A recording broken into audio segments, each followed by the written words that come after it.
వర్ధంతితో పాటు 6 సంవత్సరాల తర్వాత గూడంజన్న మొదటి వర్ధంతి సభ జరపవలసినటువంటి ప్రభుత్వం జరపకపోయినా మా భూపతి వెంకటేశ్వర్లు వేదిక మీదనే ఉన్నారు. విమల మిగతా వాళ్ళందరూ కలిసి ఒక ప్రయత్నం చేసి ఒక సభ పెట్టింది. ప్రభంజన్ యాదవ్ గారు మిగతా వాళ్ళు కలిసి నేను పిలిస్తే పోయినా ఈ చిన్న హాల్లో కింద పెట్టుకున్నాం. నాకు ఎందుకో ఒక బాధ అనిపించింది. నేను కూడా పనిలో పడి దీనికి సంబంధించి సరి అయినటువంటి పద్ధతిలో స్పందించలేదేమని అనుకున్నా. బహిరంగంగా క్షమాపణ చెప్పుకున్నా. ఖచ్చితంగా గూడంజన సభ పెడితే బాగుంటుందేమని చెప్పి నా మిత్రులు ఎన్ఎం శ్రీనివాసరెడ్డి గారితో మాట్లాడినా. బరాబర్ మంచిగా ఉంటుందన్న, ఇంటిపాటు చేయవలసిందే, ఈ పని ఏర్పాటు చేసుకుందామన్నారు. ఆ ఆలోచన కలగొసుకున్నటువంటి ఫలితమే మా రాష్ట్ర కమిటీలో ఉన్నటువంటి ఇవాళ మిత్రుల వరకు కింద ఇవాళ ఇప్పటిదాకా సభ మీద ఉన్నటువంటి వాళ్ళు నరసింహగౌడ్ కానీ, శ్రీనివాస్ కానీ, ప్రవీణ్ కానీ, బాలాజీ కానీ, దేవేందర్ కానీ, వీళ్ళందరూ కూడా కలిసి ఒక ఆలోచన చేసిన ఫలితమే ఇవాళ ఖచ్చితంగా ఈ సభ జరపాలనుకున్నాం. సభ జరుపుతూనే ఉన్నాం. కానీ సభలో అప్పటి నుంచి నాకు ఎక్కడో ఒక వెళితే ఏంటంటే ఎంతసేపు ఎవరు మాట్లాడినా కేసీఆర్ని రమ్మంటే రాకపోయా కదా అని చెప్పేసి చివరికి ఇంత అన్యాయము ఇది కాదు కదా అని మాట్లాడుతున్నారు. కానీ నాకు ఎక్కడో మనసులో కేసీఆర్ అట్లా రావాలని చెప్పేసి గూడంజన అనడు. ఎందుకంటే చరిత్రలో ఎన్నడూ జరిగిన విషయాలు ఇవాళ జ్ఞాపకం చేయాలి కనుక చెప్తా ఉన్నా. ఈ వేదిక మీదనే మా నాయన 2011లో మార్చి 6వ తారీఖున చనిపోయాడు. ఆయన చనిపోయిన తర్వాత ఆయన స్మృతిగా తెలంగాణ కోసం కష్టపడే ఉద్యమకారులు ఎవరికన్నా ఇవ్వాలని చెప్పేసి అని అనుకున్నాం. అట్లా గూడంజన గారు అప్పటికే అస్వస్థతతో ఉన్నారు.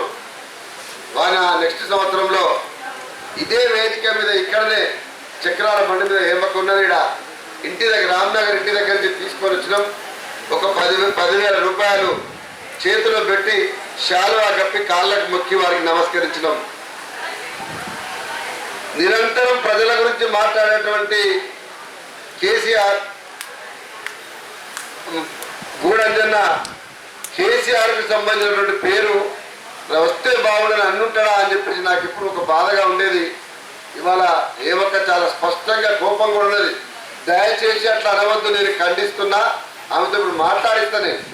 అయితే అక్కకు కూడా తెలియని విషయం నేను చెప్పదలుచుకున్నా. ఎందుకంటే నాకు నా మనసులో ఇట్లా ఎట్లా అని ఉంటాడు అనకపోయి ఉంటాడు అని చెప్పేది అనుకున్నాడు. ఇవాళ ఉంటుంది నా మనసు కూడా సంతృప్తున్నది ఒక మీటింగ్ వల్ల. అట్లా అనడానికి అవకాశమే లేదు. ఎందుకంటుందంటే నేను కూడా ఒకవేళ చెప్పలేదా ఏమిటి విషయం, కేసీఆర్ మనస్తత్వం ఏమిటి.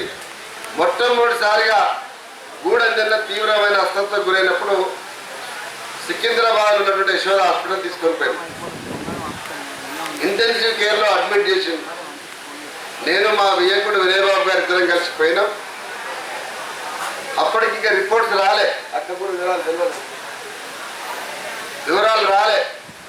వీళ్ళందరూ కూడా సాధారణమైనటువంటి ఏదో సడన్ గా ఎమర్జెన్సీ వచ్చింది అడ్మిట్ చేసి అనుకుంటారు, కానీ వాళ్ళకి తెలియదు. మొట్టమొదటిసారిగా ఎండోస్కోపీ చేసినప్పుడు ఇది కొంత గ్యాస్ట్రిక్ కార్సినోమా లాగానే ఉంది అని చెప్పేసి అనుకుంటారు. ప్రొఫెసర్ జయశంకర్ సార్ కూడా అదే గ్యాస్ట్రిక్ కార్సినోమానే, ఏదైతే మనం అన్నం తినే సంచిందో దానికి క్యాన్సర్ సంబంధించిన ప్రాబ్లం వచ్చింది, అన్నకు కూడా అట్లాంటి లక్షణంలా కనపడుతుంది అని చెప్పి మొట్టమొదటిసారి అన్నారు.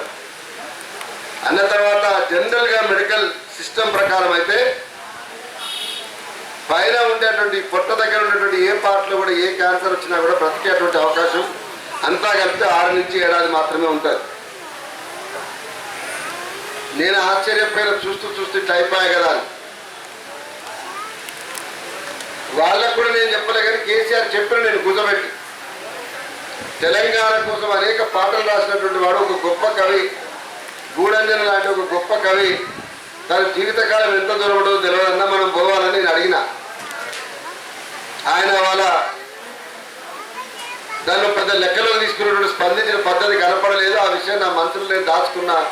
ఆ కుటుంబ సభ్యులకు నేను చెప్పలే. ఇవాళ ఎందుకు ఈ మాట ప్రత్యేకంగా గుర్తు చేస్తున్నా అంటే, నిజంగానే గూడంజన కనుక ఈ విషయం నేనే చెప్పుంటే, నువ్వు బాగలేకపోతే రమ్మని చెప్పినా రాలేదు అనే మాట చెప్పుంటే ఆయన అట్లా ఈ మాట అనకపోనేమనుకున్నా అసలు అట్లాంటి మాట అనడానికి అవకాశం లేదా అనడు అని చెప్పేసి స్పష్టంగా ఇవాళ అక్క అన్నది. మనము ఈ సభ పెట్టుకోవడానికి ప్రధానమైన కారణం ఈ రాష్ట్రంలో రాష్ట్రం కోసం పోరాడినటువంటి ఏ నాయకుడు, ఉద్యమకారుడు, గాయకుడు ఎవరు కూడా 4 కోట్ల మంది సాక్షిగా పోరాట వారసత్వం ఉన్నంత వరకు ఎప్పటికీ అనాథగాడు. ప్రజలు గుండెల్లో దాచుకుంటారు, ఉద్యమకారులు సన్మానం చేస్తారు, గౌరవిస్తారు. ఈ గౌరవం అధికార లాంఛనాలతోటి తుపాకులు పైకి కాల్చిన దానికంటే గొప్పదని చెప్పి మీ చప్పట్ల ద్వారా తెలియజేయాలని చెప్తా ఉన్నా. ఇప్పుడు కొడుతున్నటువంటి చప్పట్లు దేశం కోసం చనిపోయినటువంటి వాళ్ళ కోసం ఎట్లా అయితే సైనిక వందనం ఉంటుందో దానితో సమానం అని చెప్పి నేను భావిస్తా ఉన్నా. కానీ ఎక్కడ వివక్ష కనపడదంటే, ఎక్కడ కడుపులో పిసికిందనంటే, మేము చాలా స్పష్టంగా కరపత్రంలో రాసినాం. మేము నారాయణ రెడ్డి గారి యొక్క తెలుగు సాహిత్యాలు ఉన్నటువంటి కంట్రిబ్యూషన్కి ఎక్కడ కూడా మేము వ్యతిరేకంగా. జనరల్ సత్యనారాయణ గారు వేదిక మీద ఉన్నారు. శ్రీనారాయణ రెడ్డికి గౌరవంతో వారు ఒక వ్యాసం రాసిండ్రు. నల్ల సూర్యుడైనటువంటి ఇవాళ గూఢంజనుల కోసం కూడా వారు ఒక వ్యాసం రాసి, అంటే మాకు అట్లాగా సమస్య కానీ స్పష్టంగా అర్థమైంది ఏంటంటే ఎంత దుర్మార్గంగానంటే సాహితీ పరిషత్ నుంచి మొదలు పెడితే సారస్వత పరిషత్ హాల్ నుంచి మహాప్రస్థానం దాకా అన్ని ప్రభుత్వం ఏర్పాటు చేసి కనీసం ఒక్క మాట వరుసకైనా తెలంగాణ కోసం పోరాడినటువంటి గూఢంజనుల గురించి ప్రస్తావించినటువంటి విషయం ఏదైతుందో అది ఖచ్చితంగా మమ్మల్ని అందరూ కూడా కాల్చివేసినంత బాధగా అనిపించింది. కాబట్టి ఒక ఆత్మగౌరవం కోసం ఈ సభ పెట్టుకున్నాం.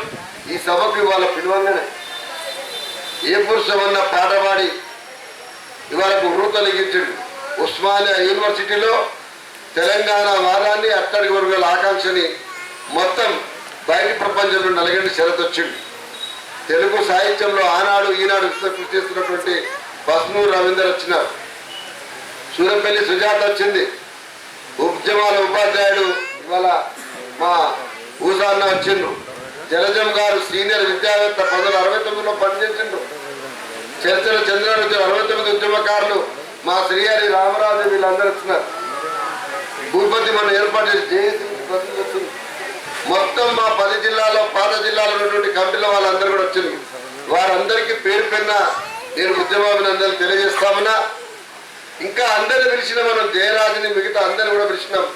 ఇంత ముందుకు జమాల్పూర్ గణేష్ అధ్యక్షుల నుంచి మాట్లాడినట్టుగా ఇవాళ మెడలు తిరగకుండా 3 ఏళ్లకే తెలంగాణ కనపడకుండా, తెలంగాణ ప్రజలు కనపడకుండా, కవిత్వం కనపడకుండా, మంత్రులు కనపడకుండా ఒక విచిత్రమైన వాతావరణం మేధావులకున్న తరుణం లోపల వీళ్ళ యొక్క స్పందన ఇంతకంటే ఎక్కువ ఉండదేమో. ఉండనప్పటికీ ఇవాళ నేనున్న తమ్మి తప్పకుండా వస్తా, గూఢంజనులకు సభ జరపవలసిందే అని చెప్పేసి నిన్న ఆల్రెడీ నకరకల్లో పట్టి తానే చిన్నపిల్లగాళ్ళకైనా పోస్టులు పట్టుకొని జయప్రదం చేద్దాం గూఢంజనుల సభను అని ఇవాళ కథన నిన్ననే అన్నారు. ఇవాళ వచ్చిండ్రు. అన్నకు నేను శిరస్సు వంచి వారికి వందనం తెలియజేస్తా ఉన్నా.